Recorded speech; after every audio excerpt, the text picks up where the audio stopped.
akala namin sobrang OC na niya sa teleserye. Ilang beses na akong pinatay ni Daniel Padilla sa isip niya siya she's dating the gangster. Lahat kami basa. Lahat. Sobrang hirap i-set up. Gusto ko nang itigil to kasi nagiging totoo na. Totoong ano? Totoong nagkugustuhan na kita. Oh my God! Exit mo na. Nakadira na. Why? Hi, this is Catherine Bernardo and I played Athena and Kelly. Ako naman po si Daniel Padilla, playing the role of Kenji and Kenneth. Ako po si Cathy Garcia Molina, ang direktora. Hi, I'm Dan Villegas. I'm the cinematographer. I'm Shari Montiague, production designer. And I'm Leo Garcia, associate producer. And now it's time to reveal the secret movie files. File name, she's dating the gangster.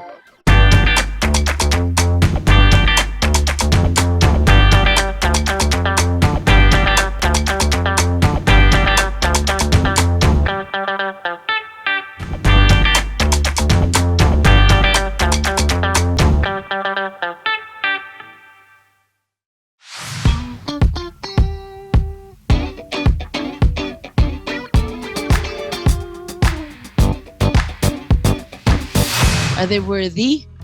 Ready na matawag ng mga artista na talaga, no?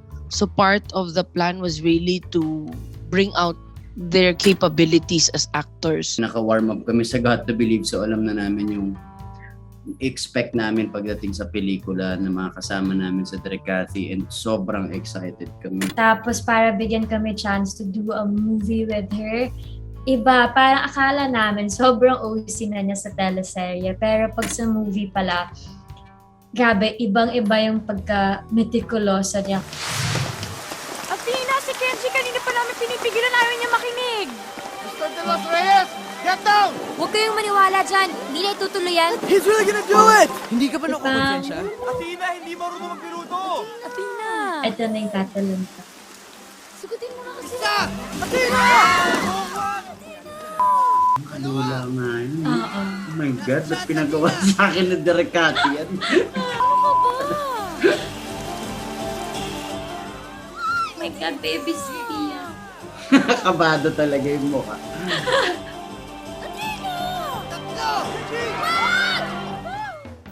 Itsura mo pa, it ko pa, no? Oo, baby. Oh, saya din mo, baby. At that time, wala namang mga fake. Hindi naman tayo may budget na bansa para mag-CG pa. Lahat yan legit. Si Daniel lang may tapang, pero mas matapang ako. Kasi dalawa kaming nandyan eh. Dalawa kaming umaakit dun sa ledge. Tapos naalala ko, si Daniel pa sumisigaw. Kasi natatakot siya for me. Athena, sagutin mo na kasi. Hoy, Kenji! Baba ka nga dyan.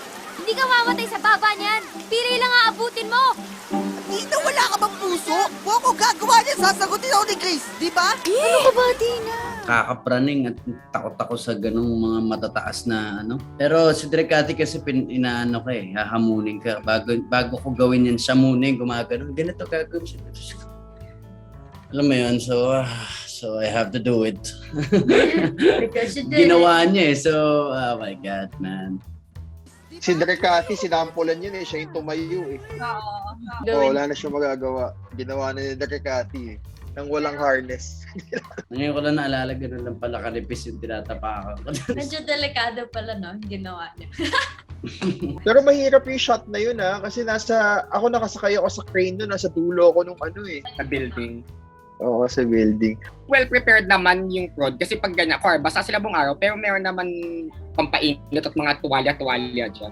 Ang dami kasing requirement araw talaga na yan eh, no? Tsaka ano yung oil na pag pinapahid mo sa sarili mo kapag green effect. Alcamporado. May mga oil kami pa yun, para pampainit, tsaka gano'n na lang din talaga ginagawa. Pero kung ang tanong mo lang talaga kung basa sila buong araw.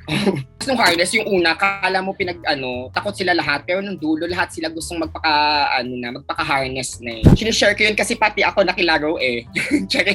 Yung buong rain scene na yon. So, ayan kasi may photo pa kami, nag-photo pa kami lahat after niyan. Tapos, lahat basang-basa, walang nakaligtas. Oh, bilis! Tiyo! Ha? Oh... Alam mo ba, na magaling daw sumayaw ang daddy mo. Si Daddy sumasayaw? No way. Oh, sexy!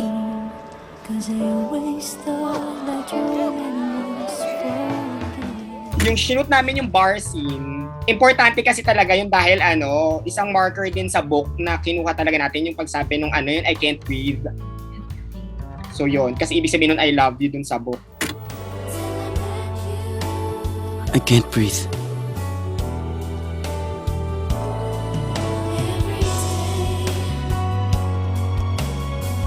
Ang sabi ko, I love you. Pag sinabi kong I can't breathe, ibig sabihin I love you too.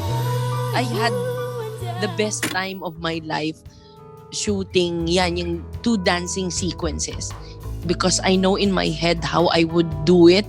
Kumbaga, ini-edit ng utak ko yung movements nila as Kenji and as Kenneth. And more than the sayaw, it's the emotion na naiiyak ako dun sa parting yan kasi parang you see the father and the son and how much he hated the father but how much he is like his father. Pinaka-trivia talaga dyan, ayaw di ba ni Daniel magsayaw? Hindi talaga siya pumapayag. Ang ginawa namin, yung kailangan sumayaw yung lahat ng staff, pati si Dagay sumasayaw para lang siyang sumayaw. Si Daniel Padilla po ay hindi sumasayaw, lalo na sa mga ganyan, pinasayaw ko. At not just once, but twice. Bilang Kenneth at bilang Kenji, talagang sabi niya, direct! Sabi ko, ay, kailangan ko to. Bakit ang cute-cute mo kayong sumayaw? Totoo naman. He's very graceful. So, I think ilang beses na akong pinatay ni Daniel Padilla sa isip niya, she's dating the gangster. It had to be 2 different styles pa of dancing. Siyempre, the 90s belong to a different movement, di ba? And itong present ay iba din. Yung sa likod ng jeep, wala na siyang magawa kasi nga nasa Bicol kami. So, indak-indak na lang siya. Wala kasama sa eksena, tsaka pagka, alam mo naman yun, pag nag-i-enjoy ka na rin dun sa ginagawa mo, tapos alam mo namang may tiwala ka naman kay Direk Cathy. At talaga namang dapat siyang gawin para sa eksena. Gagawin natin. Hindi naman pilit na pilit yung mga talagang suwabe siya para sa eksena, para sa pelikula. So, go!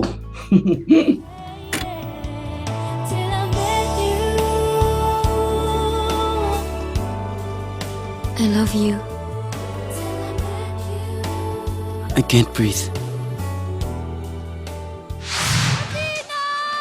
Sinundan mo talaga ako dito sa Isuri. Sa Manila!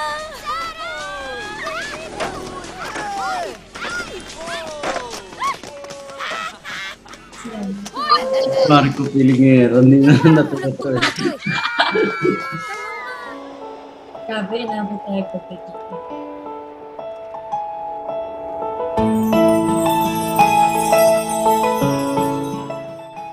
Ganda yung gumawa. Yeah. Hindi ko alam ba't nga gumawa. Ba't daw, matamaan ko si Deej ng yung libro. One whole day namin to, kinunan. Inabot kami ng gabi, hindi lang halata. Dito nilabas Sabi nila, yung first teaser. Kapag Ito yung in love nilabas. ka, Itong eksena na to. tumitigil ang mundo mo. Bata pa ako, mahilig na ako mag-skate talaga. Kaya nung nabalitaan ko na si skateboard, okay lang, refresher lang. I made him practice for a little while and meron pa akong trainer na kinuha. Mabilis lang talaga kasi highly athletic talaga si DJ. So yung precision na inaano ko kasi dapat ang galing-galing tingnan.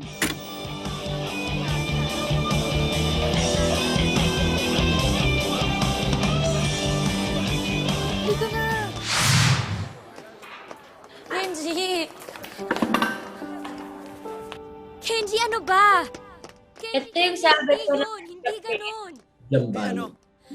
Kenji, hindi mo ba talaga naiintindihan? Ang ano? Yung totoo. Na ano? Gusto ko nang itigil to kasi nagiging totoo na. Totoong ano? Totoong nagkugustuhan na kita. Oh my God! Exit mo na. Ba hindi? Nakadiri na. Ay!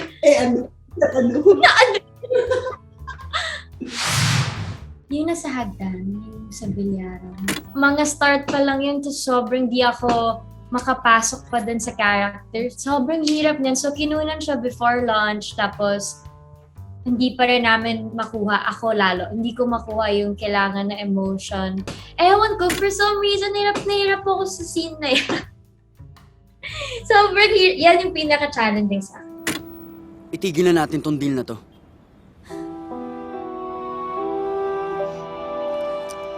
Maging tayo na. Walang laro, wala nang kunyarian. Yung totoo na.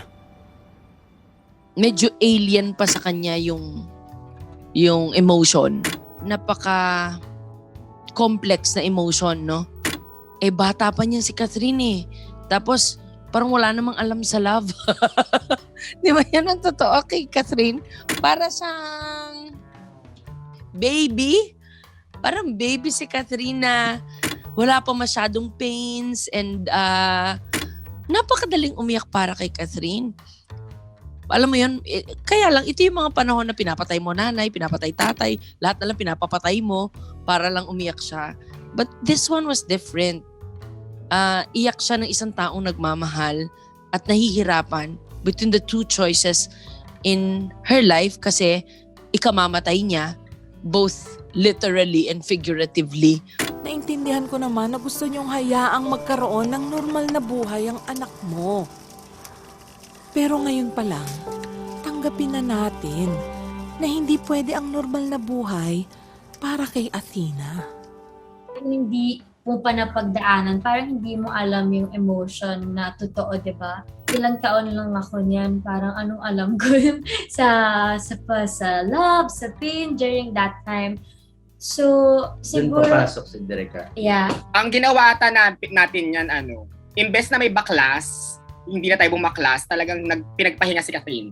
Nag-dinner break na muna, as in talagang kumalma, hindi na hinintay minsan kasi ganun the more na pinipilit mong i-take ng i-take, mas walang lumalabas na. Extra challenging kapag very new sa'yo yung ganong emotion, tapos yun yung kailangan believable kapag ginawa mo. Parang paano? Doon na nga papasok si Direk Cathy, tapos mas mahirap siya of course, but pag nandyan si Direk Cathy, parang very na nga siya, basta papasok siya sa'yo na parang mag-feel mo na lang biglayin kasi uunti-untiin niya hanggang maging ready ka for that scene. Naibigay naman niya sa hanggan ng kaya niyang ibigay. Derek Cathy is a actor's director. Diba? So, kahit sino pang hawakan ni Derek Cathy, talagang gagabayan niya ng gusto yun. Natatakot ako. Bakit? Kasi gusto ko. Gusto ko.